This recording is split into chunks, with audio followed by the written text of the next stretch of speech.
Welcome to the highlights of the first game of the World Chess Championship 2023 between Jan Nepomniachtchi from Russia and Ding Liren from China. The match is being played in Kazakhstan, which coincidentally is the neighboring country of both Russia and China. The winner of this match will be the new FIDE World Chess Champion.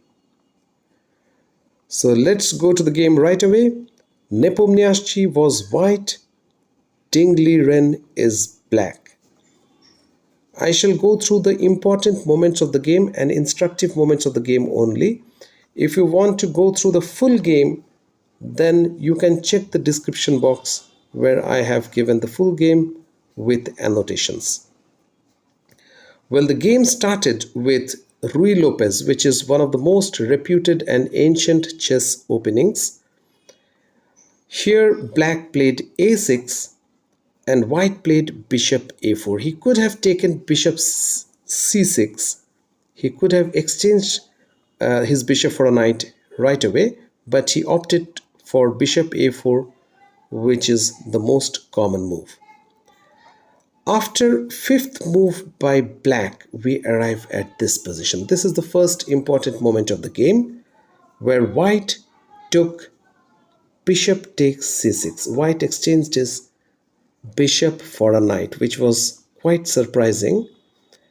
This is called the deferred exchange variation or delayed exchange variation. Well, he could have taken on c6 on the fourth move, but he preferred to take on the sixth move in this position. Well, the question is, why did white retreat his bishop previously, and after losing a move or losing time, then he changed his mind and take the knight now? Well, here white argues that in case he had taken bishop c6 on fourth move, black would have of course captured with the d pawn. Now both the e pawns are immune. White cannot take the e pawn because black will play queen d4 and take back the e4 pawn with a good position. So white usually plays castles, and now he threatens e5 pawn, and black has many ways to defend the e5 pawn. One of the most popular options is to play f6. When some players play queen d6, some players play bishop d6, some players prefer to pin the f3 knight by playing bishop g4. These are the various ways of defending the e pawn. Compared to that, in the game position, although white lost a move, he argues the extra move which black has got by playing knight f6 is actually detrimental to his interest, because he cannot conveniently protect his e pawn after this. So that is why white prefers to lose a move and then take on c6. Well, having said that,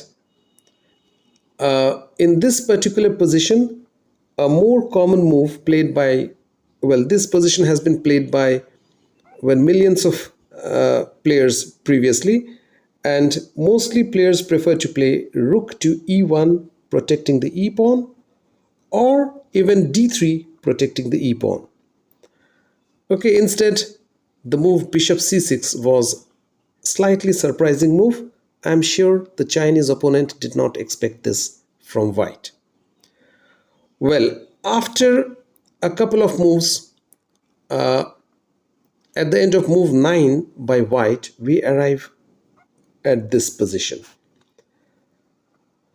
Well, here white has just exchanged his d pawn for black's e pawn. This is important position because after this we have a pawn structure which is quite unique.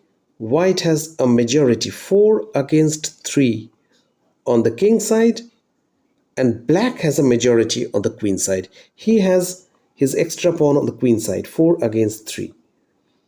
But if you notice the difference between the respective majority, white's pawn on the king side are much more mobile. They have the potential to move forward freely compared to black's pawn on the queen side, because the double pawns on the c line, well, makes this pawn more immobile, and black cannot create a passed pawn from this pawn structure. So white has a better pawn structure, and he will basically, one of his aims will be to exchange all the pieces and play a pure pawn in games, whereas extra pawn will give a winning chances. So this is an important position. Is it better for white? Probably slightly better, but black on his part can count on this bishop, the bishop on c8, light square bishop, which has no counterpart. Remember, white had previously exchanged his bishop for a knight, so black will try to prove that this bishop is more useful than white's knight, and he will have good compensation in return for his broken pawns. So let's move on to the next important moment of the game. It arose after 13th move by black. Well, black is attacking this d4 knight with his previous move, which was rook a d8. In this position, white cannot defend by playing rook a d1 because the bishop from g4 covers the d1 square. So here, how does white respond? Well, in this position, even world's number 2 player at present, Jan Nepomniachtchi, failed to spot the best move. That was a counter-attacking move, h3. Well, white could have played h3, which is a very interesting move. Basically, instead of defending this knight, white counterattacks the bishop and asks black, where do you want to go with the bishop? If you retreat to h5, this f5 square is uncontested. My knight can sit here and, well, I can even start pushing the kingside pawns, making use of your offside bishop. And if black opts to go bishop to e6, then the retreat square for this knight is blocked. Now white can play a simple move, rook a d1, protecting the d4 knight, and also threatening a discovered attack with his knight. And there is a second threat of playing b4, trapping this knight because the knight does not have any retreat square. So that was white's idea. We now come to the most important move in this position, that is queen takes d4. Since white had left the knight undefended, black could have captured this, and now white has a brilliant resource, that is, he can simply play knight to d5, blocking the line of defense for his queen. Now this is a fantastic move. Now although white is a piece down at present, but he emerges, ultimately he emerges a piece up after black plays queen takes e3, white plays knight e7, check. This is an intermediate move. Black has to first defend against the check. Now white recaptures the queen. Material is equal, but in the next move, white is likely to win one of the pieces, the knight on c5 or the bishop on g4. Both of them are attacked, and finally white will emerge with an extra piece. So this was a fantastic resource which white had to push the pawn on h3. Probably black would have to retreat on h5 with his bishop, after which white would have a very good position. But white missed that and played knight f5 instead. Well, here black should have simply captured the knight with his bishop, and well, he could have equalized. There is another very beautiful tactics after this move. White would capture ef5, attacking the e7 bishop. Black can defend very skillfully by playing rook e8, defending the bishop, and now it seems white is winning the knight on c5 by playing b4. The knight cannot go back to e6 because I have a pawn on f5. But white has a brilliant resource based on discovered attack. He would play knight a4, placing the knight without any support on a4, with the idea that when white captures the knight, which was for free, black would capture the b4 pawn with his bishop. And now there will be a discovered attack on white queen with black rook. And if the queen moves, black will capture the e1 rook with his bishop, supported by the rook on e8, and he will emerge an exchange up. So it's a very brilliant resource for black, which even black missed. So we see, even in a world championship match, positions can be quite complicated, and even the best players can miss chances. Here white missed h3 and black missed bishop f5, after which he could equalize. Anyway, the next important position of this game, or instructive position in this game, arose after 24th move. Well, here the reason why I wanted to share this position with you is that look at how the great players, or the greatest players of the world, they handle positions with bishops and pawns. Both the players have equal material, but we have a dark square bishop with white. Black has a light square bishop. The bishops are of opposite color.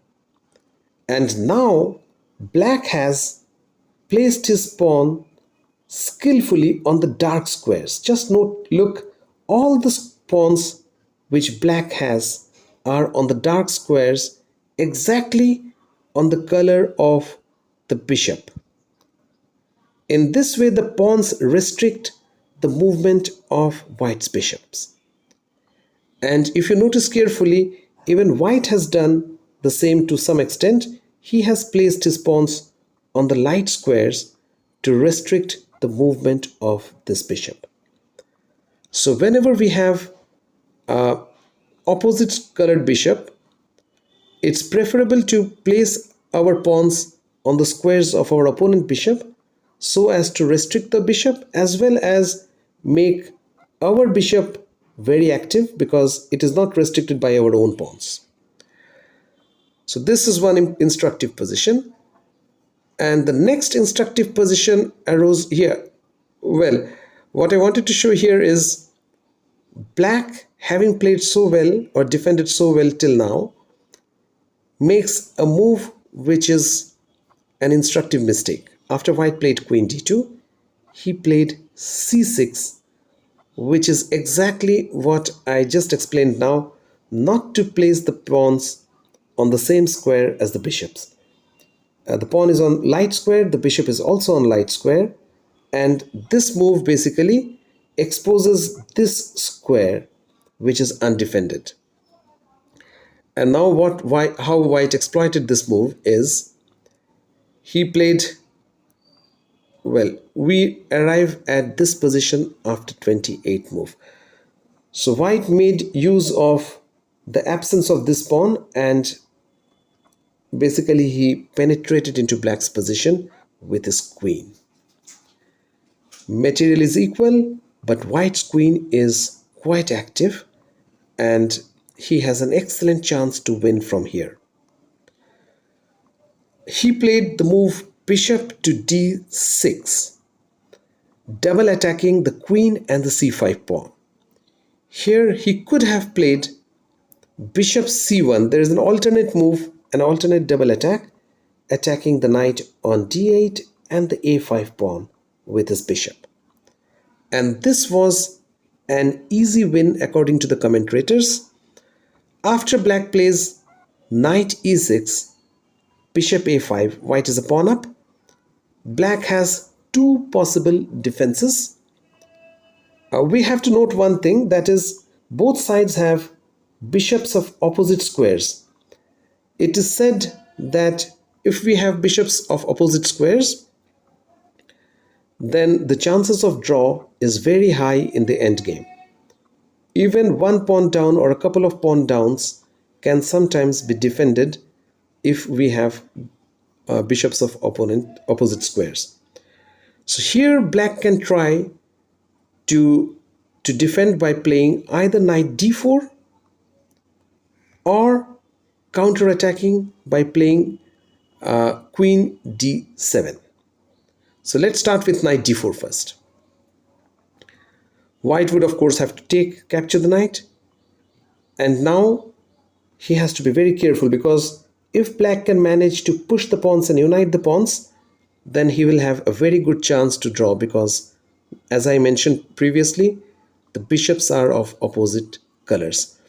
Now white would have to play a move like bishop b6, attacking the d4 pawn, and when black defends the d4 pawn, white could play queen a7. This is a surprising move, because white basically offers to walk into a pure endgame with opposite color bishop. The point being that in case the queens are exchanged, black cannot defend the d4 pawn, and he will be 2 pawns down, and that will be very difficult to defend. Now black would play queen d6 check, king h1, and making use of absence of white's pieces from the king side. Both the pieces are on queen side, and basically the king side, this half is left undefended by white's pieces. So black can try to exploit this by counter-attacking. Now this is a very exciting position, because if white takes the f7 bishop, black has just sacrificed this bishop. He would play queen c1 check, and after king h2 he would keep on checking the king. That will result in perpetual check and a draw. White has no defense with his pieces. Okay, he can play g3, but black will get access to d2 square check, and there will be non-stop checks. So the move to be played by white in this position is not queen f7, rather bishop to d4. By this way, the bishop can retreat and finally help the white king. If black plays check, the bishop will come back, and when black defends his own bishop, white is 2 pawns up, but it seems black is recovering one of the pawns because he's attacking 2 pawns. But white has a brilliant option, that is, he can play the move a4, after which white maintains his second pawn, because either white's pawn will advance dangerously, or if black captures the a pawn, white will recapture this pawn, and if black captures the b pawn, white will preserve his second pawn. So he will have an absolutely winning position. So this is a move which white could have played by bishop c7. Starting with bishop c7, we have just seen black could play knight d4. He could also play queen d7, but in that case white could play bishop c3, and when black recovers the pawn, white's queen and bishop will combine very well and attack against black's king. So these squares would be exposed to attack with bishop and the queen. White would have an absolutely winning position. It is worth noting that although opposite square bishops are notorious for drawish tendencies in the endgame, in the middle game, when there are more pieces on the board, they give very dangerous attacking chances for one of the sides who is attacking. So here, for instance, black is attacking and white is attacking, and black cannot defend the dark squares because he has no dark square bishop. Okay, so this was a position where white could have played bishop c7 and won, but as we saw, it was a long variation, and it's quite probable that white found an alternate solution. Instead of going into that way, he preferred the move bishop d6. Well, the next important position arose, after move 33 by black. Well, black is defending the position very doggedly. He is resisting white's attempts to win, and we are almost at the borderline of a win and a draw. White has a better position, but a single mistake can, well, spoil his winning chances. Here white played queen to b7. Instead, he had a study-like win in this position by exchanging the queens and then playing bishop e7. This type of position where, well, after knight b7, where the knight and bishops mutually traps each other. Look at the position. The knight cannot go to these squares because these squares are covered by the bishop, and the bishop cannot go to these squares because they are covered by the knight. So either one of the pieces can be trapped if one side is careless. So in this position, white has to be very careful because the bishop can be trapped. So he has the move, the only move to survive, by playing f5. But this move is good enough to even win for white, because when black tries to trap the bishop by playing his king to f7, he has the move knight g6, protecting the bishop. But this not only protects the bishop, it suffocates the king. The king is imprisoned. It cannot move to the queen side, because the moment it will try to move to the queen side, the bishop will move to f7, f8 and capture the g7 pawn. So the king is basically tied down to this square. In contrast, white's king can come up, break through and penetrate on the queen side without much resistance. So white has a much better position here and probably winning position. But it was only after a few only moves by white. I mean, white had to play very accurately in order not to lose and finally end up with a winning position. So here, after queen d8, white could have captured the queen and still managed to win the game. This was 33rd move. But white preferred to play queen to b7. After a few moves, the game ended in a draw. After the end of 49th move, both sides had this position. Equal pawns, opposite color bishop. The king does not have entry into the opponent's camp. Both sides agreed to draw. So the first match ended in a draw, but it was very eventful and very instructive. We learned many tactics from this game. We learned line closing tactics. We learned discovered attack tactics, and we also learned very instructive endgame arising out of opposite square bishop. I hope this game was very instructive.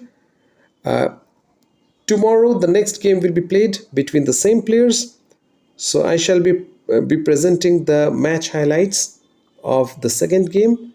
So keep watching the channel Philo Chess. Goodbye.